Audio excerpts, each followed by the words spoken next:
안녕하세요. 국가유공자 알림창입니다. 같은 순위의 자녀가 여러 명일 때 지금까지는 결국 나이가 많은 자녀가 보상금을 받는 경우가 있었는데요.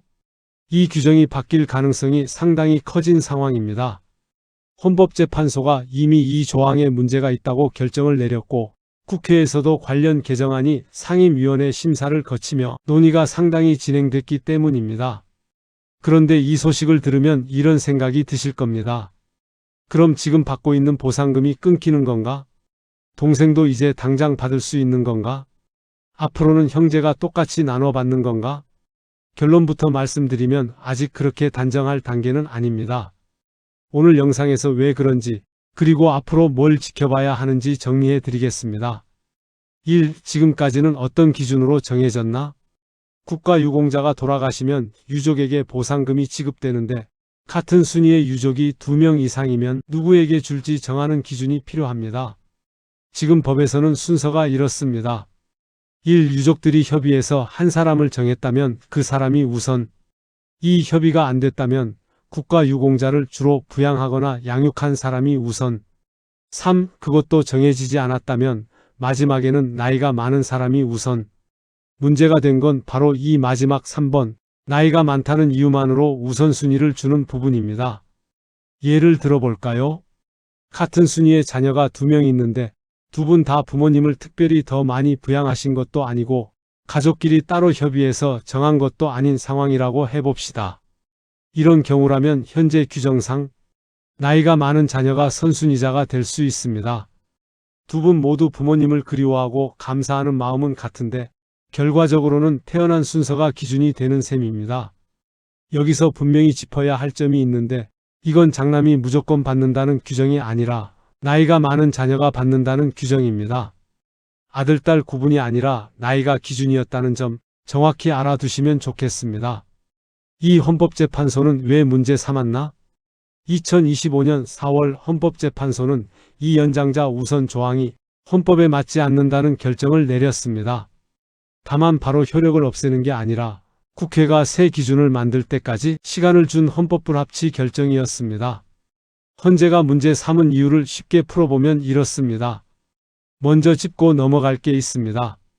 국가유공자 보상금은 어느 자녀가 더 챙기고 덜 챙기고의 문제가 아니라 나라를 위해 헌신하신 분과 그 가족에 대한 국가의 예우이자 도리입니다. 그런 만큼 일반적인 상속재산과는 성격이 다릅니다. 국가유공자의 희생과 공헌에 대한 보답이라는 의미와 함께 유족의 생활 안정을 지원하는 사회보장적인 성격도 함께 갖고 있습니다.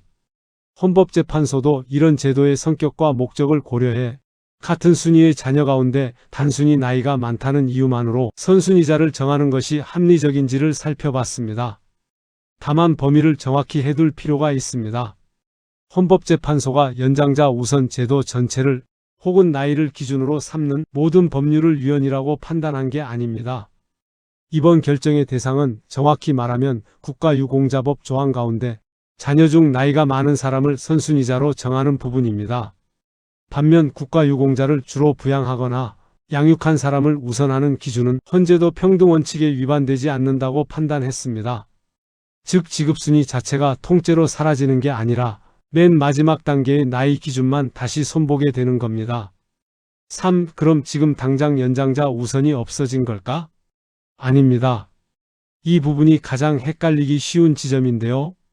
헌법불합치 결정은 당장 무효가 아니라 언제까지 개정하라는 방식입니다. 실제로 지금 법령에도 이 조항은 2026년 12월 31일까지 개정될 때까지는 그대로 적용된다고 나와 있습니다. 그러니까 지금 이 순간에도 기존 규정은 살아있는 상태입니다. 다만 국회 논의가 이제 막 시작하는 단계는 아닙니다. 관련 개정안은 정무위원회에서 대안 형태로 정리돼 2026년 4월 해당 상임위 문턱을 넘었고 같은 달 법제사법위원회 심사도 거쳤습니다. 최근에는 국회 내 위헌 헌법불합치 법률 정비 관련 조직이 이 법을 8월 중 우선 처리 대상으로 검토하고 있다는 소식도 나왔습니다. 다만 상임위와 법사위 심사를 거쳤더라도 아직 본회의 최종 의결이 남아있기 때문에 법이 이미 바뀌었다고 말할 단계는 아직 아닙니다. 그래서 지금 보상금을 받고 계신 분이 다음 달부터 못 받는 거 아니야 하고 걱정하실 필요는 없습니다. 반대로 지금까지 못 받았던 동생 입장에서 이제 나도 바로 받을 수 있겠다고 기대하는 것도 아직은 이릅니다. 4. 앞으로 형제가 똑같이 나눠 받게 될까? 이 부분에서도 성급하게 단정하기 쉬운데요. 나이 기준이 없어지면 이제 형제끼리 반반 나눠 받는 거 아니야? 라고 생각하실 수 있는데 아직 그렇게 정해진 건 없습니다. 국가유공자 유족보상금이 같은 순위의 모든 유족에게 일반 상속재산처럼 자동으로 균등 분할되는 구조는 아닙니다. 부모 유족은 예외적으로 균등 지급되는 경우가 있지만 이번 논의는 자녀 사이의 순위를 다루는 것이라 별개입니다. 그리고 이번 개정 논의는 연장자 기준을 아예 없앤다기보다는 순서를 다시 짜는 쪽에 가깝습니다. 현재 국회에서 마련된 개정안 내용을 보면 협의로 정해진 사람도 없고 국가유공자를 주로 부양하거나 양육한 사람도 없는 경우에는 대통령령으로 정하는 생활 수준이 낮은 사람을 우선하도록 하는 내용이 담겨 있습니다. 그리고 이 기준으로도 한 사람을 정하지 못할 경우 그때 나이가 많은 사람을 지급 대상으로 하는 방향입니다. 나이 기준이 완전히 사라진다기보다 그 앞에 새로운 기준 하나가 추가되는 모양새에 가깝습니다. 다만 이 기준에 해당한다고 해서 무조건 보상금을 받게 되는 것은 아니고 어디까지나 유족 간 협의와 주부양 양육자 기준을 먼저 거친 뒤에 적용되는 순서상의 기준입니다. 물론 이 내용도 아직 확정된 법은 아닙니다. 연장자 우선이 완전히 사라진다는 식으로 단정적으로 들리는 제목도 있을 수 있으니 최종 확정된 내용을 확인하시는 게 좋습니다. 5. 앞으로 뭘 확인해야 할까? 정리하면 국가유공자와 유족분들이 앞으로 지켜봐야 할 건 이 4가지입니다. 첫째, 본회의 통과 여부입니다. 앞서 말씀드린 대로 상임위 법사위 심사는 마쳤지만 마지막 관문이 남아 있습니다. 둘째, 최종 확정되는 새로운 우선순위 기준의 구체적인 내용입니다. 지금 논의되는 방향은 생활 수준이 낮은 사람을 먼저 고려하고 그래도 정해지지 않으면 나이가 많은 사람을 보는 식이지만 심사 과정에서 세부 내용이 달라질 수 있습니다. 셋째, 시행 시점입니다. 법이 통과돼도 공포일과 시행일이 다를 수 있어서 실제로 언제부터 적용되는지 확인이 필요합니다. 넷째, 지금 보상금을 받고 있는 유족에게는 어떻게 적용되는지입니다. 새로 신청하는 사람부터 적용되는지 기존 수급자도 영향을 받는지는 부칙을 봐야 정확히 알 수 있습니다. 가족마다 상황이 다 다릅니다. 유족 간 협의가 됐는지, 국가유공자를 주로 부양하거나 양육한 사람이 있는지, 같은 순위 유족이 몇 명인지에 따라 결론이 달라질 수 있습니다. 개정안이 확정된 뒤 관할 보훈관서를 통해 본인 상황에 맞게 확인해 보시는 게 가장 정확합니다. 오늘 내용을 한 줄로 정리하면 이렇습니다.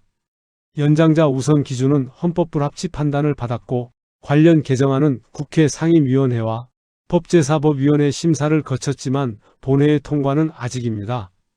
현재 논의되는 방향은 연장자 기준을 완전히 없애기보다 생활 수준을 먼저 고려하도록 지급 순위를 조정하는 내용입니다.